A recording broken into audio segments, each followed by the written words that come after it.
all to session 1 of the chapter motion in a plane. First, let us understand what actually the motion is. A body is said to be in motion if it changes its position with respect to time. Let us consider a car whose position is P1 at time T1. After some time, the position of the car has been changed to P2. Now the time is T2.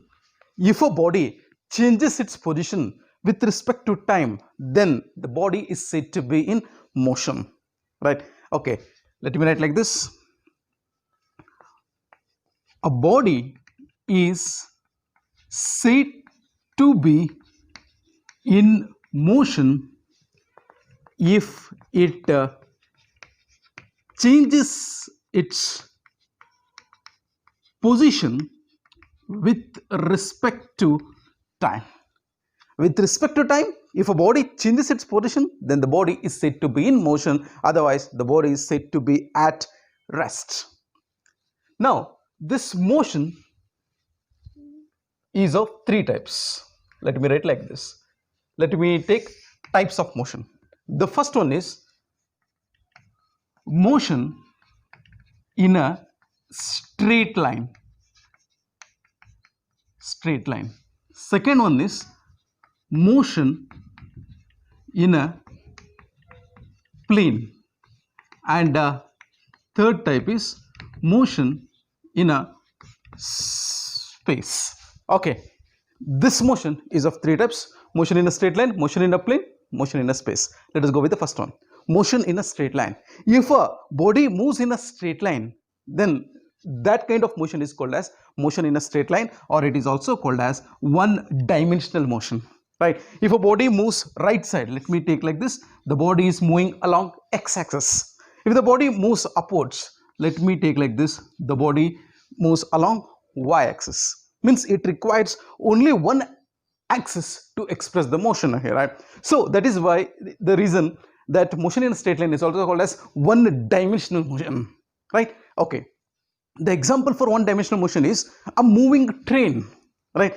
A train moving is an example for motion in a one dimension, right? So the train cannot move that side or this side. It must move in a line itself, right? That is the reason why that motion is called as one-dimensional motion. In day-to-day life, we will be seeing all these kinds of motion. Motion in a straight line. Now let me go with the second one. That is motion in a plane. It is also called as two-dimensional motion, or it is also called as 2D motion. Means it requires two dimension. For example, this board is a plane which has two axes. One is x-axis and another one is y-axis.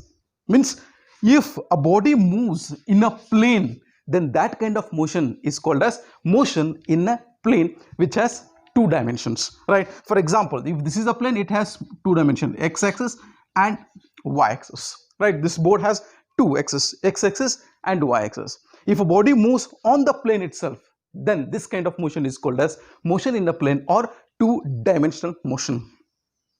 A sailing of ship on the surface of water is an example for two-dimensional motion, right?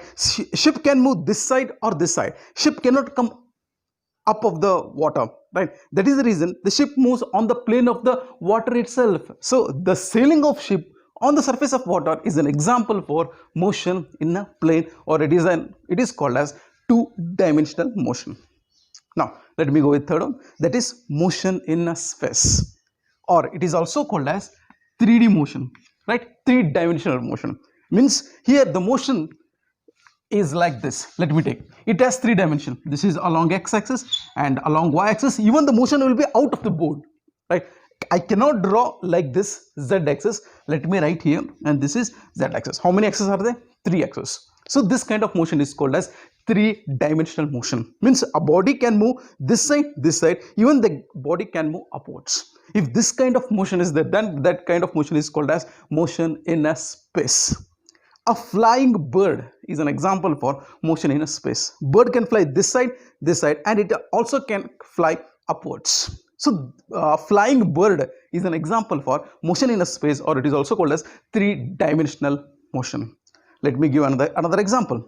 You will be watching movies in the theater, right? So the movie will be on the screen itself, means the movie is running on the plane. Then what is that kind of dimension? That dimension is called as two-dimensional movie, that is 2D movies. There are some movies in which the object appears to come front. So those kind of movies are called as 3D movies, right? Three-dimensional movies. First understand there are three kind of dimension: one dimension, two dimension, and three dimension. One dimension, it has only one axis. Two dimension, it has two axes. Three dimension, it has three axes, right? So motion in a straight line, motion in a space, and motion in a plane. And this topic is about motion in a plane. We will be studying this concept in detail. Okay, now let us begin with motion in a plane. Before we begin with this chapter, let us understand what are scalars and vectors. Okay, the next subheading is about scalars and vectors. Physics is about measurements. The quantities which can be measured are called as physical quantities. So the quantities which can be measured, right? For example, time can be measured, temperature can be measured, mass can be measured, speed can be measured, right? So all the quantities which can be measured are called as physical quantities, and physical quantities are of two types.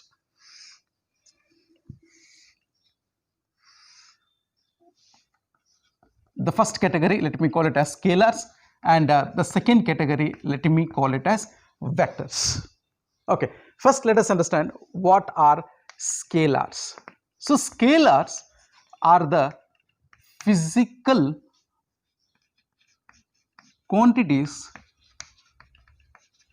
which have only magnitudes. There are some physical quantities which require only number to express it. So those quantities are called as scalars. For example, if I want to measure what is the length of this rod, okay, if I'm taking this rod and if you want to measure what is its length, if for example the length of the rod is 10 centimeter, then if I keep in this direction, then also it is 10 centimeter. If I keep in this direction, then also it is 10 centimeter itself. Means that physical quantity does not depend upon the direction, it depends only on the number. So those quantities are called as scalars, right? For example, if I want to measure the mass of this object, if I'm taking this object and if I want to measure the mass of this object, right, mass of the object is same if I keep in this direction, or if I make it reverse and keep, then the mass does not change. So those quantities are called as scalars now here, right? If I'm take what is the mass of this duster, right, if it is 1 kg, if I keep the duster in this direction, then also it is 1 kg itself. Means that physical quantity does not depend upon the direction, it depends only on the magnitude, it depends only on the number. Then those quantities are called as scalars, right? Now what is the time now here? 9 o'clock.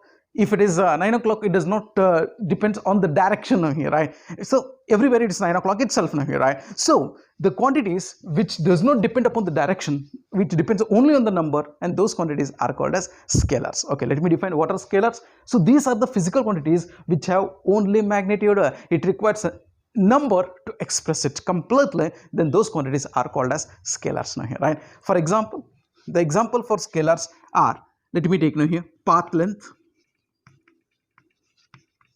mass, time, temperature. So there are many physical quantities, and these are some of the physical quantities which are scalars, which require only number to express it. Then these quantities are called as scalars. Okay, there are another quantities which require both, right? Let me write first what are vectors. These are the physical quantities which have both magnitude and direction, right? For example, if I'm taking like this, the quantities which have both magnitude and direction, then those quantities are called as vectors. For example, let me take, there is an object here. If I am applying force in this direction, right, if I'm taking, there is a 10 Newton force which I am applying on this body, right? So if I say, okay, there is a 10 Newton which is applying on the body, it's not yet enough, right? You need to know in which direction the force is applied, right? If I apply the same force in the opposite direction, then the result will be different, right? So some physical quantities require both number as well as direction to express it, and those quantities are called as vectors. So force is an example for vector which requires both magnitude as well as the direction, right? For example, if your friend asks, where is your home, right? So he wants to know what is the displacement, right? So if there is a railway station here, this is a railway station, and your home is at this position, right? So, and this is our roads, right? And your friends ask, where is your home? And if you answer him, it is about 20 meters from railway station, then it is not completely expressed. 20 meter, is it in this direction or is it in this direction, right? He will ask, where should I come, right side or left side? Means he wants to displace from this position to this position, means that requires the direction. So displacement is an example for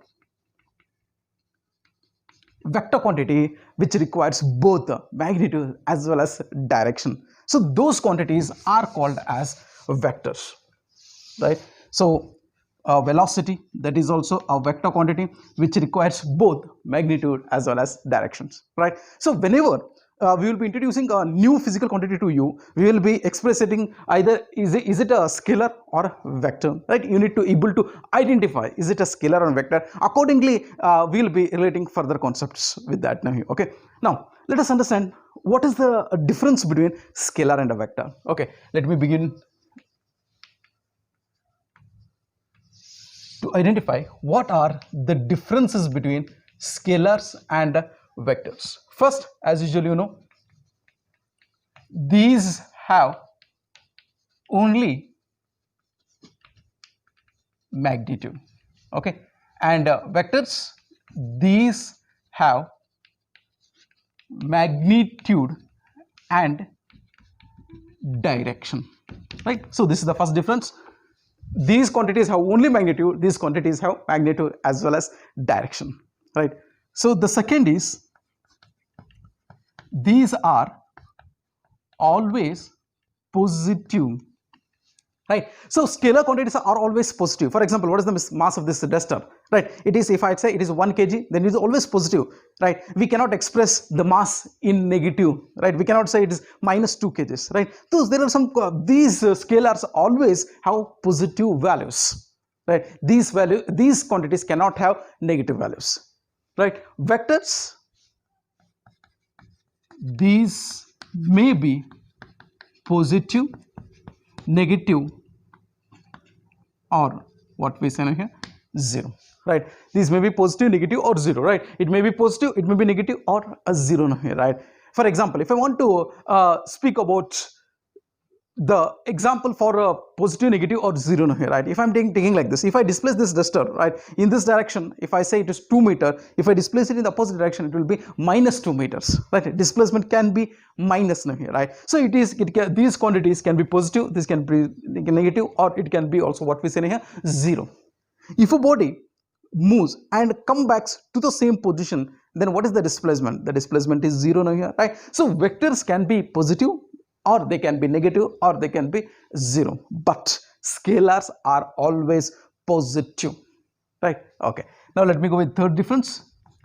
These can be added or subtracted. These can be added or subtracted algebraically, right? This can be added or subtracted algebraically, right? Means we can do algebraic addition or subtraction to these scalars, but in vectors this cannot be added, this cannot be added or subtracted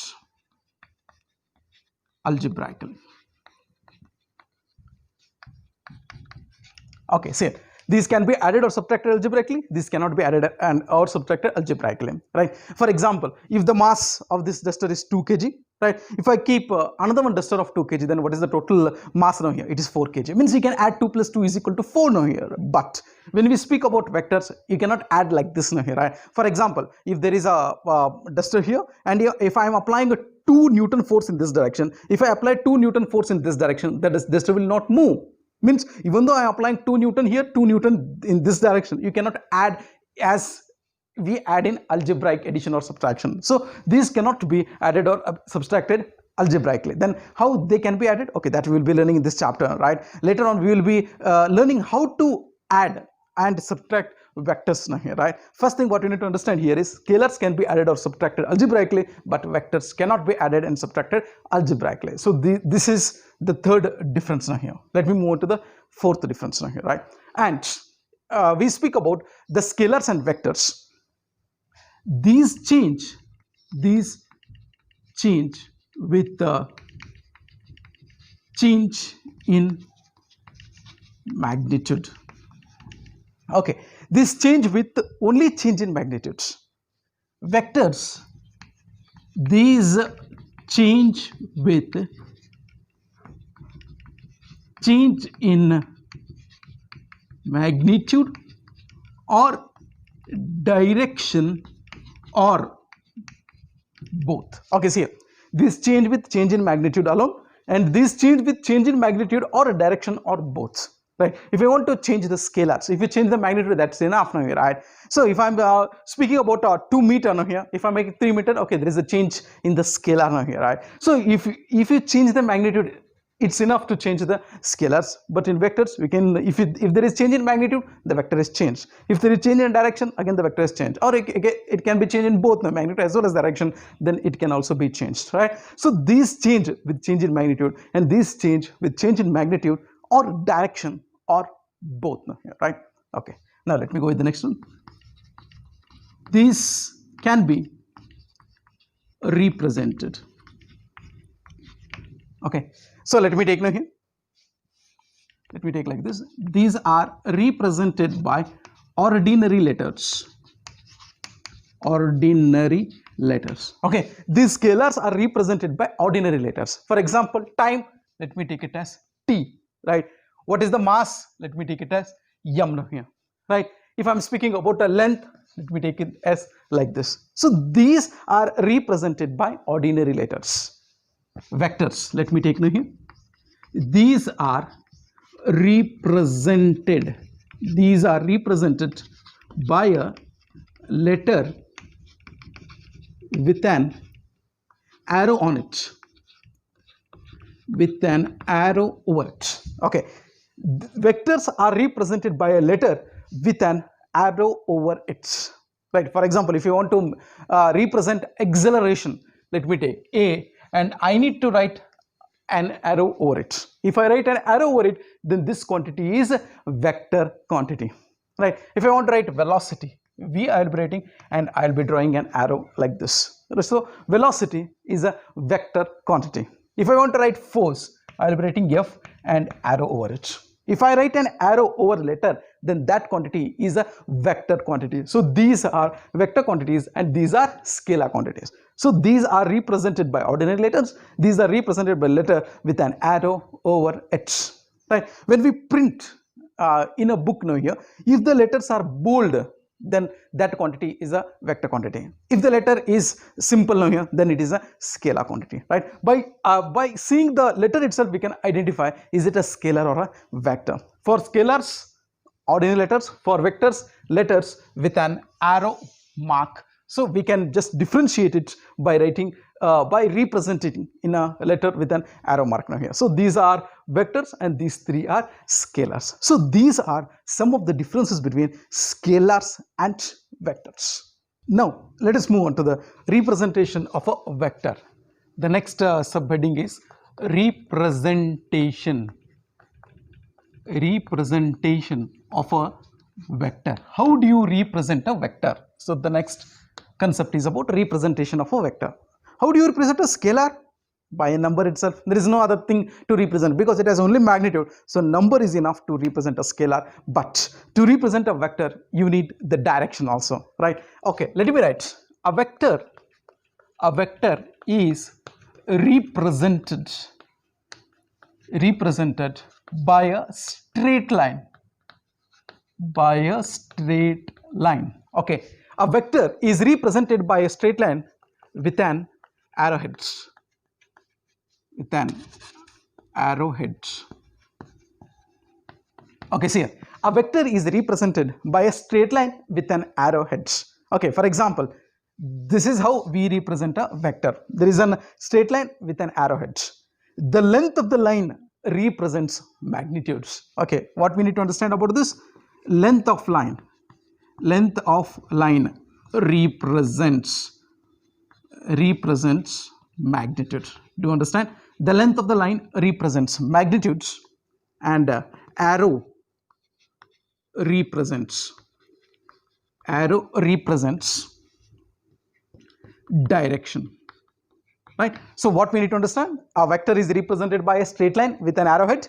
Length of line represents magnitude, arrow represents direction. If there are two vectors, if I'm taking like this, there is another one vector if I'm taking in this direction, right? If I compare this vector with this vector, we can say that this vector has more magnitude compared to that. Why? Because length of line represents magnitude. If the length of the line is too large, means its magnitude is also large.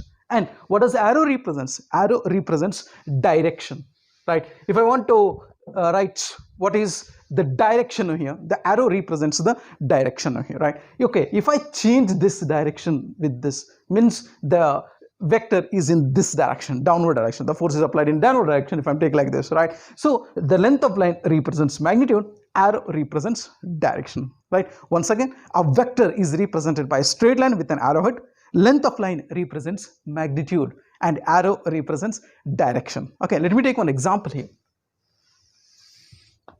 Okay, let me take the example. Force of 14 newtons towards, let me take now here, east. In the direction of east, there is a force of 14 Newton. Then how do I represent it? Whenever you want to represent it, first you need to write a scale for it, right? So we need to decide which scale we are using, right? For example, if I'm taking 1 centimeter is equal to 2 Newton. Let me take, if I draw 1 centimeter, it means it is 2 Newton. Means how many Newton we need to draw now here? 14 Newtons. Means how much centimeter we need to draw, right? If it is 14 Newton, I need to draw 7 centimeters, right? Okay, I need to draw a line which is 7 centimeters, right? The 7 centimeter line, if I draw 7 centimeter line, that represents 14 newtons, because 1 centimeter equal to 2 Newton, means 7 centimeter is equal to 14 newtons.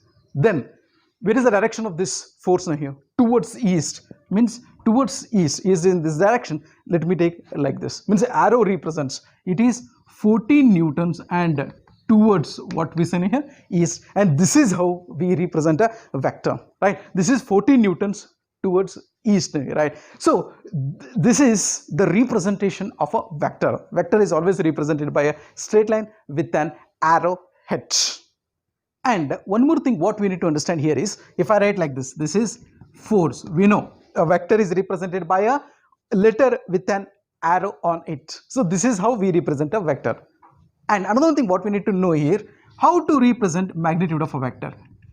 Magnitude of force, right? If this is a vector, if I want only magnitude, I don't want any direction here, right?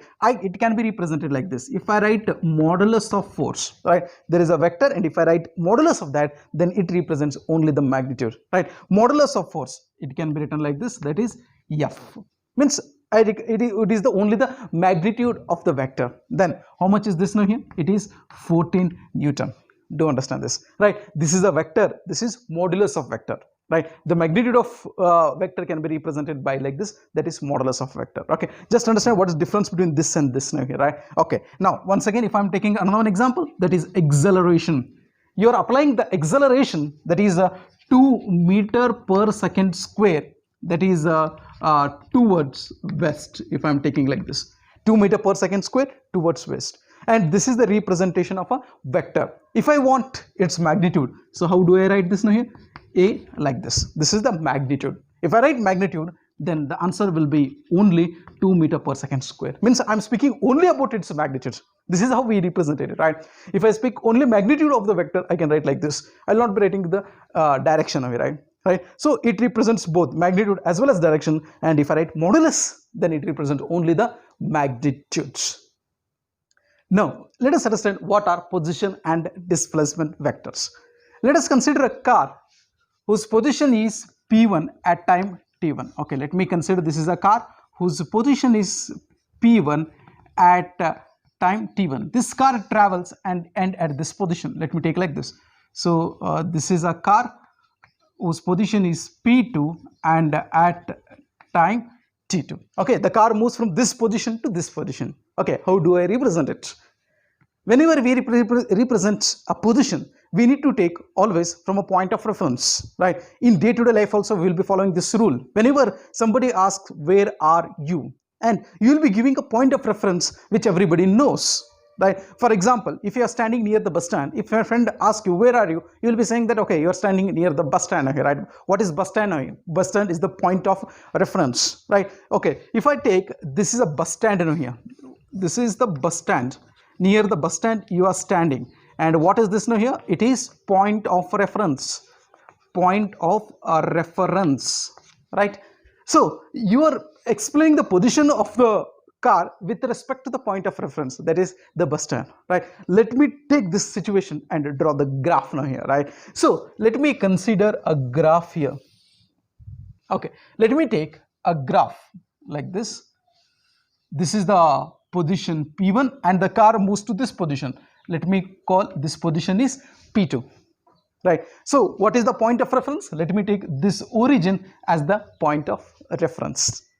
Then if I draw a line from point of reference to the position of the particle, and this vector is called as position vector. So what is position vector? Let me represent like this.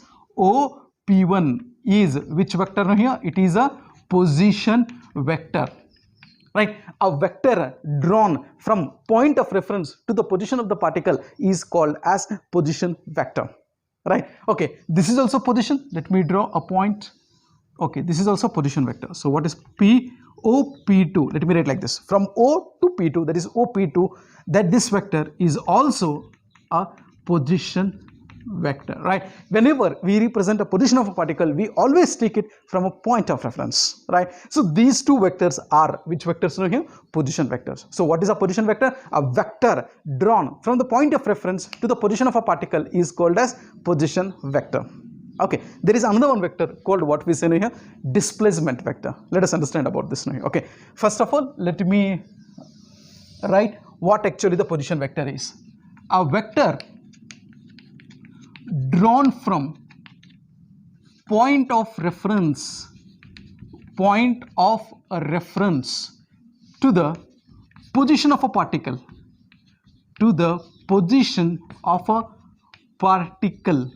is called which vector now here? Position vector. It is called as a position vector. What is position vector? A vector drawn from the point of reference to the position of a particle is called position vector. Now let me go with the next one. What is the displacement vector? Displacement is the distance between initial position to final position. It is the shortest distance. Okay, let me take, what is the initial position of the car? P1. What is the final position of the car? P2. If I draw a vector from initial position to final position, then this vector is called as displacement vector. Okay, what is that now here? P1, P2, and this vector is which vector now here? Displacement vector, right? A vector drawn from initial position to final position of a particle, then that vector is called as displacement vector. Okay, let me write what is displacement vector. It is a vector drawn from which position? Initial position to final position. See, a vector drawn from initial position to final position of a particle is called displacement vector. Okay, it is called as the displacement vector. A vector drawn from initial position to final position of a particle is called as displacement vector. Okay, we have understood today what are position and displacement vectors. So this is position vectors and these are displacement vectors, and I already told you how to represent it, right? So if we want to represent it from initial position and final position, you can write like this. So these two are called as position and displacement vectors. Now let us start with the types of vectors, right? Okay, the first type of vector that we need to study is about what are equal vectors. The first type of vectors are equal vectors, right? These vectors are having same magnitude and directions.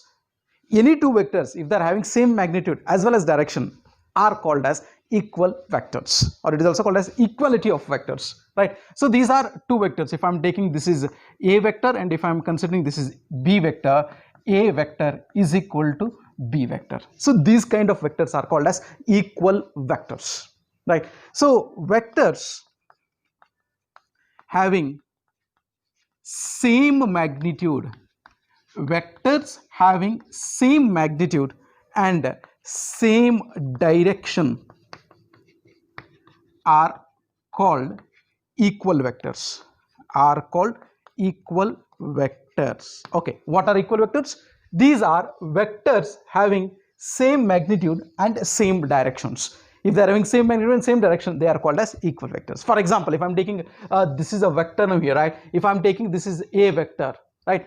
I can draw anywhere on this board the b vector, which has same magnitude as well as the same direction, right? If I am taking like this, and if I am taking b vector here, right, the length of the line represents magnitude, it should be same, and even the direction is same. I can call a vector and b vectors are equal, a equal to b, right? So do remember, if two vectors are having the same magnitude as well as same direction, then those two vectors are called as equal vectors, right? Okay, so vectors having same magnitude and same direction are called equal vectors. Okay, so these two are equal vectors. Let me go with the second one, that is a negative vector. When we call it as a negative vector, if I am considering this is a vector, right, with this much is magnitude and direction is in this way now here, right? The negative of a vector, if I am taking a vector whose magnitude is same, okay, let me write the magnitude of the vector is same but the direction is opposite, then this kind of vector is called as negative vector of a. Okay, let me write like this, b vector is equal to minus of a vector. Why did I write minus? Because it is in the opposite direction. So now this vector is called negative vector of a vector, right? So here a vector having same magnitude, there is a vector which is having same magnitude but opposite direction,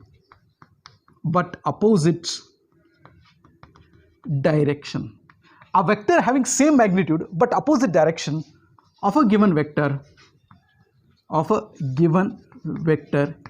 is called its negative vector,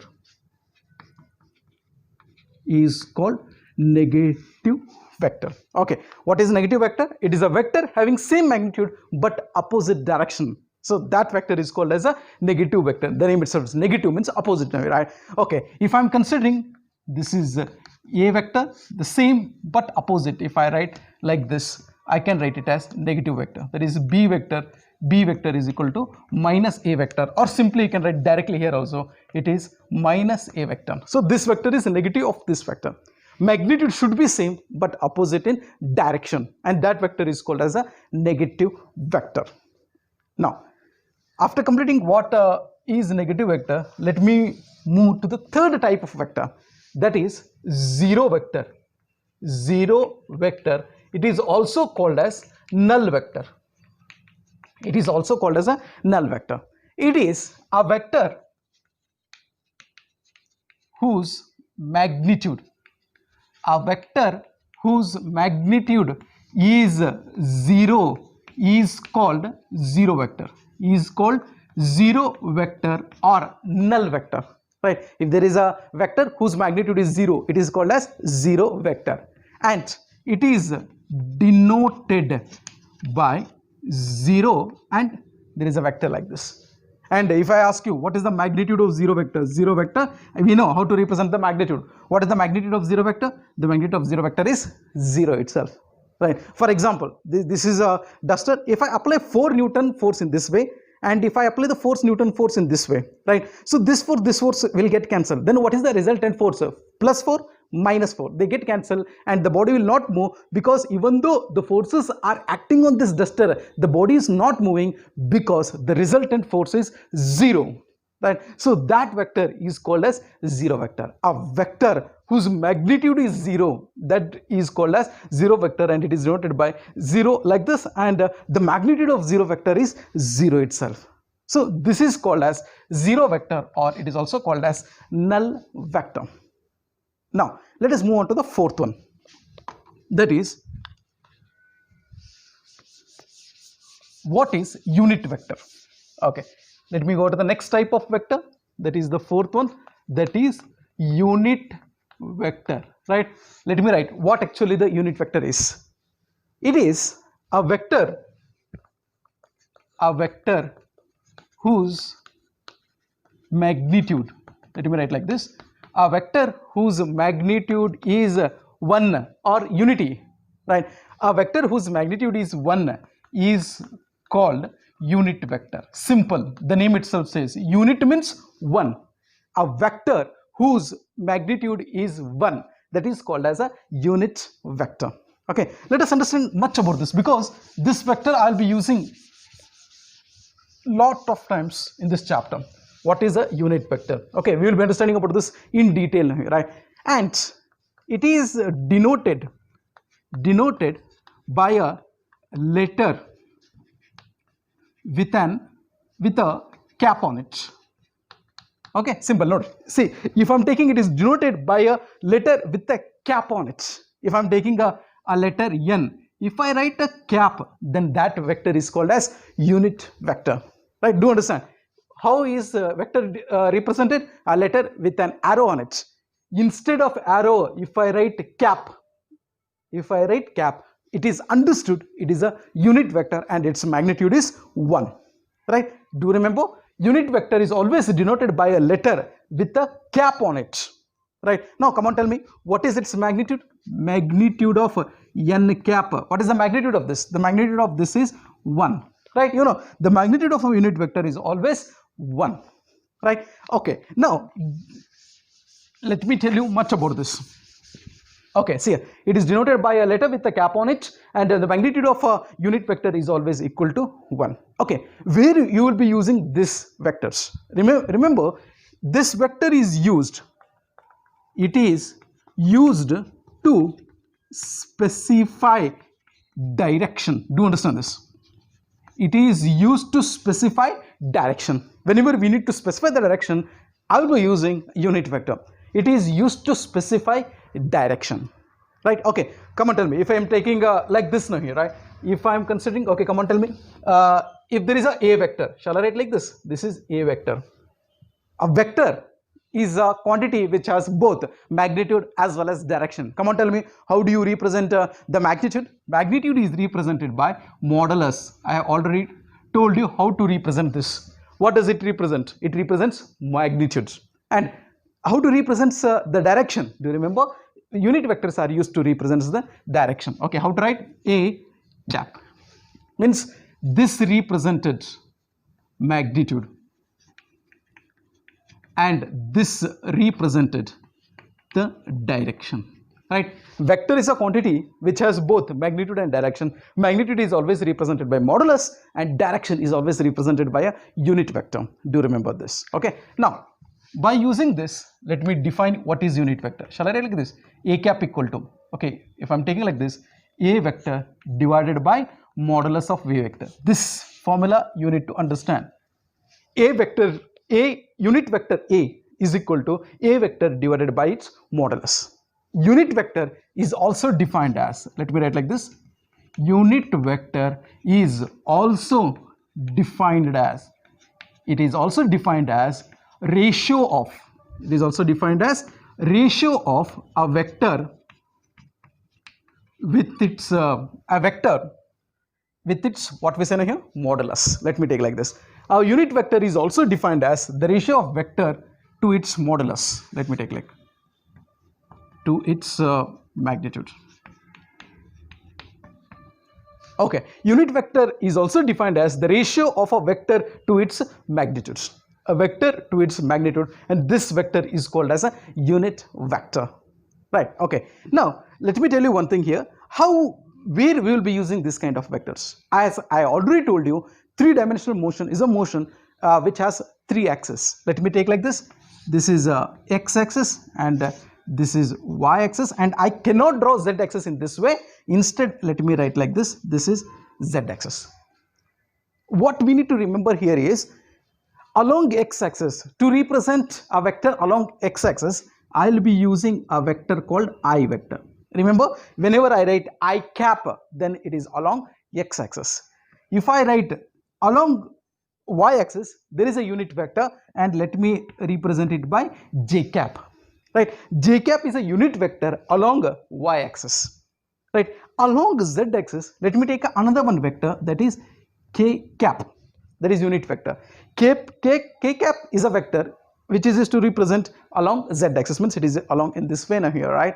Okay, I cap, j cap and k cap are unit vectors which represents x-axis, y-axis and z-axis respectively.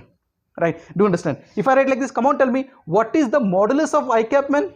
That should be equal to modulus of j cap. That should be equal to modulus of k cap, and that will be equal to what? 1. Why 1? Because all these 3 are unit vectors. Once again, do you remember, whenever I write I, it represents the direction along x-axis. Whenever I write j cap, it represents direction along y-axis. Whenever I represent k cap, it represents direction along what we say here, z-axis. Right. So what are these? These are unit vectors.